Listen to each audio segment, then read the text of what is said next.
ज्योतिष रतन केंद्र चैनल पर हमारे आप सभी प्रिय दर्शक गणों का बहुत बहुत हार्दिक स्वागत और अभिनंदन। मेरे प्रिय साथियों, मैं हूं आचार्य पंडित सर्वदानंद शर्मा। मेरी ओर से भी हमारे आप सभी प्रिय दर्शक गणों को एक बार फिर बहुत बहुत प्यार भरा नमस्कार। साथियों, आज हम आपके साथ चर्चा करने जा रहे हैं आपके अपने मासिक राशिफल के विषय में, यानी कि मंथली राशिफल। और ये मंथली राशिफल है अप्रैल 2026 का, जिसके माध्यम से हम ये जानने की कोशिश करेंगे इस कार्यक्रम के दौरान कि जो आप हमारे मिथुन लगन राशि के जातक हैं, यानी कि जिनका जेमिनी असेंडेंट बनता है, उनके लिए ये अप्रैल 2026 किस प्रकार के रिजल्ट्स ला रहा है, किस प्रकार के रिजल्ट्स आपको मिलेंगे। अच्छे और शुभ रिजल्ट्स अधिक मिलेंगे या अशुभ परिणामों की अधिकता रहेगी आपके जीवन में अप्रैल 2026 में। सभी पॉइंट्स पर अलग अलग बात करेंगे आपके साथ और अंत में कुछ उपाय भी जरूर देंगे छोटे छोटे। अगर आप उन उपायों को करते हैं तो निश्चित रूप से आप अपने पूरे महीने शांति और सुकून से समय को निकाल पाएंगे, ये भी निश्चित है। तो साथियों, जरूरी नहीं होता 9 ग्रह हैं कि 9 के 9 ग्रह आपको अच्छे ही फल देंगे, अच्छे ही परिणाम देंगे, पॉजिटिव रिजल्ट्स ही देंगे। जरूरी नहीं है कि सभी के सभी आपको अच्छा रिजल्ट दें या सभी के सभी आपको खराब दें। कुछ उसमें अच्छा भी देते हैं, कुछ खराब देते हैं। अब वो जो उपाय हम आपको देते हैं, हम वो अशुभ ग्रहों के लिए ही दिए जाते हैं आप हमारे द्वारा, ताकि उनकी अशुभता को दूर किया जा सके आपके उपायों के द्वारा जो आप करने वाले हैं, या उसकी अशुभता को कम किया जा सके। तो साथियों, जैसा कि आप जानते हैं कि जब भी मंथली राशिफल की बात करते हैं तो सबसे पहले आपके करियर की बात ही हम करते हैं। करियर ही मुख्य है। तो करियर कैसा रहेगा, करियर से संबंधित रिजल्ट्स कैसे आएंगे, नंबर 1। नंबर 2, आय कैसी रहेगी, इनकम कैसी रहेगी, अर्निंग्स कैसी रहेंगी, मॉनेटरी बेनिफिट्स कैसे रहेंगे, और धन का संचय कर पाएंगे नहीं कर पाएंगे, किस मात्रा में कर पाएंगे, इसके बारे में बात करेंगे। सुख सुविधाएं जो हैं वो जीवन में उनका आनंद ले पाएंगे ज़्यादा या थोड़ा ही आनंद ले सकेंगे, या उसमें कमी रहेगी। उसके अतिरिक्त कि भाई अगर आपका कहीं लव अफेयर है तो लव अफेयर की स्थिति कैसी रहने वाली है अप्रैल 2026 में मिथुन लगन राशि के जातकों के लिए। और उसके बाद बात करेंगे वैवाहिक जीवन को लेकर के कि अगर आप मैरिड हैं तो आपकी मैरिड लाइफ कैसी रहेगी मिथुन लगन राशि के जातकों की इस अप्रैल 2026 में। पार्टनरशिप में कार्य कर रहे हैं तो आपका कैसा चलने वाला है ये कार्य, प्रॉफिट में रहेगा या लॉस में रहेगा। इसके बाद आगे जो बात हम करेंगे वो पारिवारिक संबंधों को लेकर के करेंगे। फैमिली रिलेशंस कैसे रहेंगे, एजुकेशन को लेकर के, नॉर्मल एजुकेशन हो या हायर स्टडीज करने वाले स्टूडेंट्स हो, आप दोनों को ही किस प्रकार के परिणाम प्राप्त हो पाएंगे। संतान के द्वारा माता पिता के लिए किस प्रकार के परिणामों की उत्पत्ति हो पाएगी उनके द्वारा, संतान द्वारा। और अंत में स्वास्थ्य आपका कैसा रहेगा। सारी बातों पर चर्चा होगी, लेकिन उससे पहले आपको देंगे ग्रहों की स्थिति की जानकारी, जो कि गोचर में सभी ग्रहों की स्थिति कैसी रहेगी, कौन सा ग्रह किस ग्रह के साथ संबंध बनाएगा, किस राशि में किस भाव में बैठा हुआ है, कब वो अपना राशि परिवर्तन करेगा। ये बहुत ही शॉर्ट में आपको सारी जानकारी देंगे, ताकि आपको भी इस बात का पता लग सके कि ऐसा वो कौन सा ग्रह है 9 ग्रहों में जिसके कारण मुझे परेशानियां मेरे लिए खड़ी होंगी। ताकि जो उपाय हमारे द्वारा बताए जा रहे हैं अगर आप उनको करते हैं साथ के साथ, तो वो परेशानियां आपकी या तो समाप्त हो सकती हैं या काफ़ी हद तक कम हो जाएंगी, काफ़ी सुकून मिलेगा। तो आइए सबसे पहले ग्रहों की स्थिति से आपको अवगत करा देते हैं। ठीक मेरे पीछे स्क्रीन पर चार्ट डिस्प्ले हो रहा है, ये आप मिथुन लगन राशि के जातकों का चार्ट है साथियों। और इस चार्ट में जहां पर आप देख रहे हैं सूर्य मंगल शनि एक साथ बैठे हुए हैं, जहां पर 12 नंबर लिखा है, 12 का मतलब मीन राशि, इसके लॉर्ड हैं गुरु बृहस्पति और ये दशम भाव है। साथियों, सूर्य को जो आप यहाँ देख रहे हैं ये यहाँ पर शुरुआत से नहीं है, शुरुआत से तो यानी कि माह के आरंभ से तो ये कुंभ राशि में है, जहां पर 11 नंबर लिखा है, जहां राहु और बुध एक साथ बैठे हैं भाग्य भाव में। तो ये पहले 14 दिन वहीं पर रहेंगे सूर्य भाग्य भाव में, जहां पर कुंभ राशि है। उसके बाद फिर ये वहां से 14 तारीख को अपना राशि परिवर्तन करते हुए निकल करके अपनी मित्र राशि मीन में प्रवेश करेंगे, जहां पर ये इस समय बैठे हुए हैं, और फिर ये माह के अंत तक यहाँ बने रहेंगे। मंगल की भी बात कर लेते हैं। मंगल अभी यहाँ पर बैठे हुए देख रहे हैं, मंगल 1 और 2 अप्रैल को तो रहेंगे कुंभ राशि में, जहाँ राहु और बुध है, और 2 अप्रैल को वो अपना राशि परिवर्तन करते हुए यहाँ पर आएंगे मार्गी और उदित अवस्था में और दशम भाव में अपनी मित्र राशि मीन में, और फिर पूरे महीने इसी राशि में ये बने रहेंगे। तो ये स्थिति जो है वो मंगल की रहेगी। सूर्य और मंगल की स्थिति हमने आपको अवगत करा दिया है इनसे। अब बात करेंगे बुध की। तो बुध जो है वो अभी राहु के साथ बैठे हैं, अपने मित्र ग्रह राहु के साथ कुंभ राशि में नवम भाव में। अब ये जो है बुध है ये यहाँ 1 अप्रैल से 10 अप्रैल तक रहेंगे अपने मित्र राहु के साथ। मित्र क्या है, समग्रह हैं, यूं तो मित्र तो नहीं कहा जा सकता, तो समग्रह के, ना शत्रु है ना मित्र है। तो बुध जो है यहाँ राहु के साथ बने हुए हैं, बने रहेंगे कब तक, 1 अप्रैल से 10 अप्रैल तक। 10 अप्रैल को ये यहाँ से राशि परिवर्तन करते हुए निकलते हुए अगले घर में जाएंगे जहाँ 12 नंबर लिखा है, वहाँ इनका प्रवेश होगा। वहां पहले से ही 3 ग्रह तो मौजूद ही हैं, चौथे ये भी पहुंच जाएंगे। और ये जब वहां पर पहुंचते हैं, अब ये इनकी नीच राशि कहलाएगी, मीन राशि।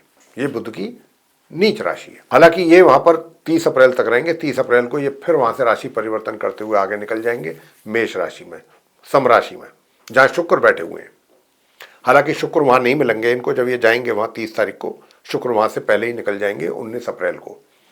शुक्र अभी बैठे हुए हैं एकादश भाव में मेष राशि में, तो ये यहाँ पर 1 अप्रैल से 19 अप्रैल तक रहेंगे। 19 अप्रैल को ये निकल जाएंगे यहाँ से, निकल करके अपनी स्वयं की राशि वृषभ में द्वादश भाव में इनका प्रवेश हो जाएगा। और साथियों, राहु की बात कर लें तो राहु तो इसी राशि में जहाँ बैठे हुए देख रहे हैं आप उन्हें, भाग्य भाव में, कुंभ राशि में, ये यहीं बने रहेंगे, क्योंकि शनि इनके मित्र हैं। शनि की ये राशि है नवम भाव में। और अब आगे बात कर लेते हैं बृहस्पति की, कि बृहस्पति जो है लगन भाव में बैठे हैं मिथुन लगन राशि के जातकों के, क्योंकि उनकी और मिथुन राशि में ही चल रहे हैं, और मिथुन राशि मिथुन लगन में पड़ रही है यहाँ पर लगन में, तो इसलिए गुरु बृहस्पति भी उन्हीं के साथ साथ चलेंगे। तो यहाँ पर जो बृहस्पति की स्थिति है ये अच्छी है, और बृहस्पति भी जो है ये मार्गी और उदित अवस्था में पूरे महीने अपनी इसी शत्रु राशि मिथुन में लगन भाव में बने रहेंगे। अंत में बात केतु कर लेते हैं। केतु जो है वो सिंह राशि में है, जहाँ 5 नंबर लिखा है, 3rd हाउस है ये, और ये शत्रु राशि है केतु की, और इसी शत्रु राशि में ये पूरे माह यहाँ बने रहेंगे 3य भाव में। तो ये जो थी ग्रहों की स्थिति है। शनि का मैंने आपको बता ही दिया कि शनि भी यहीं पर रहेंगे, लेकिन 11 तारीख को ये उदित हो जाएंगे, अस्त अवस्था में है 1 तारीख से लेकर 11 अप्रैल तक, और 11 अप्रैल को ये उदित हो जाएंगे। तो मार्गी और उदित अवस्था में रहेंगे ये 11 अप्रैल से माह के अंत तक। तो आइए अब इन ग्रहों की स्थिति के आधार पर क्या रिजल्ट्स निकलते हैं आप मिथुन लगन राशि के जातकों के लिए। सबसे पहले बात आपके करियर को लेकर करते हैं, आपके प्रोफेशन, आपके वर्किंग प्लेस को लेकर करेंगे। देखिए, यहाँ पर मंगल और शनि तो पहले से ही विराजमान है, साथ में बुध भी आ रहे हैं। अब क्योंकि यहाँ पर बुध भी आ जाएंगे, मंगल पहले से हैं, अब क्योंकि मंगल और शनि का जो ये योग बना हुआ है ये अच्छा योग नहीं कहलाता है, शुभ योग नहीं है। इसके चलते आपके कार्य क्षेत्र में आपके लिए संघर्षपूर्ण हालात बनेंगे, संघर्ष अधिक करना पड़ेगा, चुनौतियां अधिक उनका सामना करना पड़ेगा। हालांकि अगर आप अपनी परिश्रम को करते रहे, मेहनत से पीछे नहीं हटे, तो जाकर के आपको कुछ अच्छे और फेवरेबल रिजल्ट्स मिलने की संभावना से भी हम इनकार नहीं कर सकते, वो भी बनी हुई है। लेकिन वो तभी है कि जब पीछे से आप एक तरीके से ताकत दो, तभी वो चीजें होंगी, यानी कि एनर्जेटिक तरीके से आप अपने कार्यों को करें। हालांकि आलस्य तो जरूर आएगा, क्योंकि केतु आपके अंदर आलस्य पैदा करेंगे, लेकिन अगर ऐसी बात है तो मैं उपाय भी आपको दूंगा ताकि केतु आपको परेशान ना कर सकें और आप अपना कार्य बहुत सुचारू रूप से कर सकें इस अप्रैल के महीने में। जहां तक आपकी इनकम का सवाल है, इनकम आपके पहले ही माह के आरंभ से 19 अप्रैल तक बहुत अच्छी इनकम रहेगी, आय के स्रोत बने रहेंगे, आय धन का लाभ होता रहेगा, और धन का जो संचय है ये भी कुछ ना कुछ मात्रा में अवश्य कर लेंगे आप। धन को लेकर के भी कोई ऐसी विशेष समस्या यहाँ पर नहीं बन रही है। हाँ, कुछ खर्च अधिक हो जाएंगे 19 अप्रैल के बाद, उन पर आपको नियंत्रण करना जरूरी है। मिथुन राशि के जातकों को, मिथुन लगन राशि के खर्च बढ़ेंगे, खर्चों में वृद्धि होगी, तो खर्चों को कंट्रोल करना आपकी जिम्मेदारी है। तो ये इन बातों का आपको ध्यान रखना है खर्च से संबंधित। और 1 अप्रैल से 19 अप्रैल तक आपके मित्रों का सहयोग भी आप प्राप्त करने वाले हैं पूरा। 19 अप्रैल के बाद से इसमें कमी आएगी। साथियों, अब आगे बात करते हैं, धन की बात हो गई, धन संचय की भी बात कर लेते हैं। धन संचय भी बहुत सामान्य रूप से ही होने की संभावना बनी हुई है, सामान्य रूप से। कोई बहुत ज्यादा विशेष धन का संचय कर पाएंगे, मुझे ऐसी संभावना ग्रहों की स्थिति को देखते हुए नहीं लग रही है।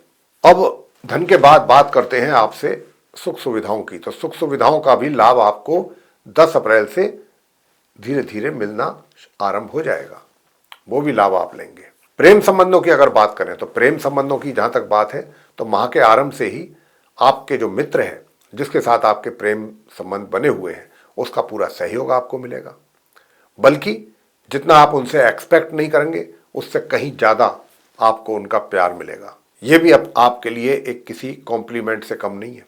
और इसी के साथ साथ आपकी ओर से भी, आप भी अपने मित्र को लेकर के पूरी तरह से रोमांटिक रहेंगे। तो यहाँ लेकिन ये जितनी भी एक्साइटमेंट है, जितना भी उत्साह है, ये 19 अप्रैल तक ज्यादा रहने वाला है। उसके बाद थोड़ा सा चीजें फिर नॉर्मल तरीके से आगे बढ़ेंगी, फिर उतना एक्साइटमेंट तो नहीं रहेगा, उसमें निश्चित रूप से कमी आएगी। क्योंकि बात यह है कि ये सारी जितनी भी बातें हम आपसे कर रहे हैं ग्रहों के आधार पर ही तो कर रहे हैं। और ग्रहों की स्थिति बीच में बदलती भी है, बदल भी रही है, उसकी जानकारी भी हमने यहाँ पर आपको दिया है। और शुक्र भी 19 अप्रैल को अपनी वृषभ राशि में चले जाएंगे, तो खर्चों की अधिकता भी रहेगी आपके लिए। और खर्च भी आप थोड़ा सा फिजूल खर्ची अधिक कर सकते हैं अपने अटायर पर, अपने आप को कैसे बेहतर आप दिखा सकें, इस तरीके से थोड़ा दिखावे के लिए भी पैसा लोग कुछ खर्च करते हैं ना, तो यहाँ पर भी कुछ ऐसी स्थिति रहेगी। अपने शौक तो पूरे करेंगे ही, कुछ वैसे भी, लेकिन इससे आपका बैलेंस बिगड़ जाएगा साथियों, इसका आपको ध्यान रखना है। तो धन की स्थिति पर भी आपको नजर रखनी होगी ताकि पैसा आपके हाथ में आता रहे, और कैसे आएगा इस बात का भी आपको ध्यान रखना है।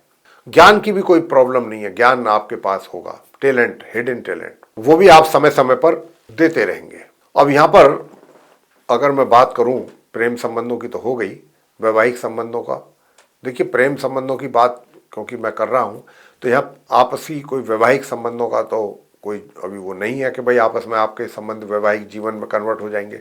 लेकिन अगर मैं बात करूं आपके वैवाहिक जीवन की, तो वैवाहिक जीवन अति सुंदर रहेगा। पार्टनरशिप में भी कोई कार्य कर रहे हैं तो वहां से भी बहुत अच्छी अंडरस्टैंडिंग पार्टनर के साथ रहेगी और अच्छे रिजल्ट्स भी पैदा होंगे, आएंगे। तो यहाँ पर थोड़ा सा आलस्य को दूर करना है, और आलस्य को दूर करने के साथ साथ कुछ उपाय भी जो दिए जाएंगे वो जरूर करिएगा। अगर उन उपायों को करते हैं तो बहुत अच्छे रिजल्ट्स आपके लिए आ पाएंगे। बात आगे करते हैं पारिवारिक संबंधों की।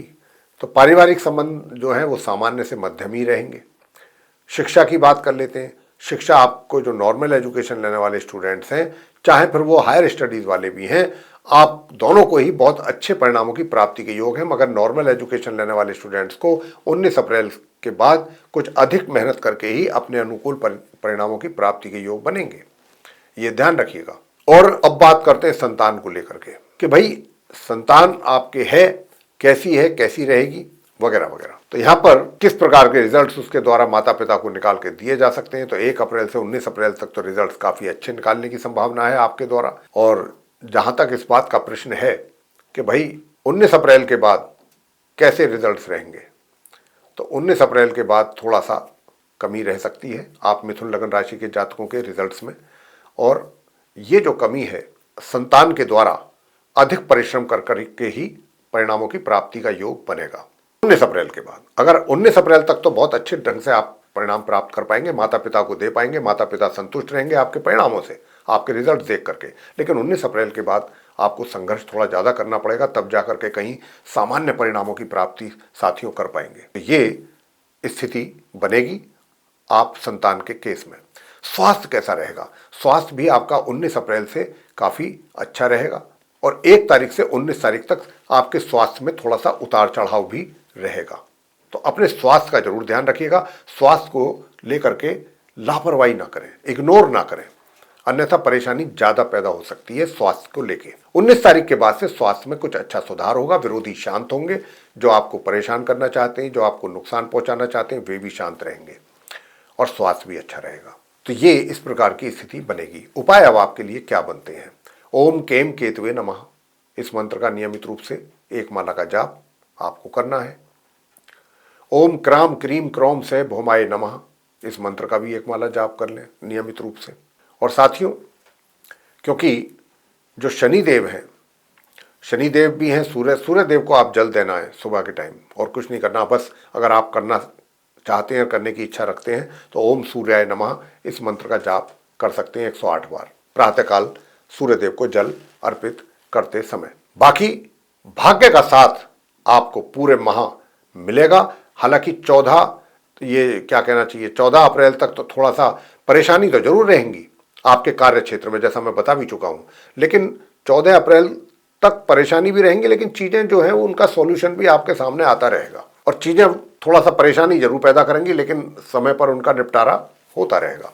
तो आपको करना यही है कि गणपति जी की पूजा करेंगे तो और अच्छा रहेगा। गणपति जी की पूजा करें और ओम शू शुक्राय नमः इसका जाप करना है इस मंत्र का 19 तारीख के बाद से। 19 तारीख के बाद से अगर आप जाप करेंगे तो नॉर्मल एजुकेशन के जो स्टूडेंट्स हैं उनको अच्छे परिणाम प्राप्त होंगे। और जहां तक हायर स्टडीज करने वाले स्टूडेंट्स का सवाल है, बस माँ सरस्वती जी की पूजा करें। हायर स्टडीज जो कर रहे हैं उनको अपने आप ही अच्छे परिणाम प्राप्त हो जाएंगे। तो साथियों, ये था आप मिथुन लगन राशि के जो जातक हैं उनका मंथली राशिफल अप्रैल 2026 का।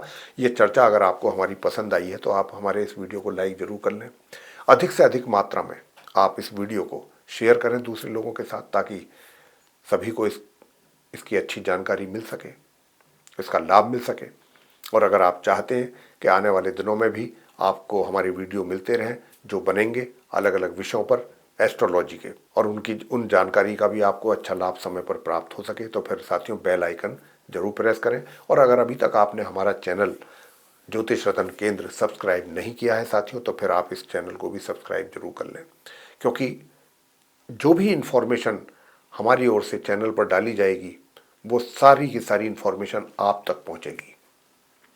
तो इसीलिए साथियों, आपसे हमारा यही छोटा सा निवेदन था। अब हम इस कार्यक्रम को यहाँ समाप्त करना चाहेंगे और अपने आप सभी प्रिय दर्शक गणों से लेंगे इजाजत। आप सभी का सहृदय बहुत बहुत धन्यवाद। जय माता दी।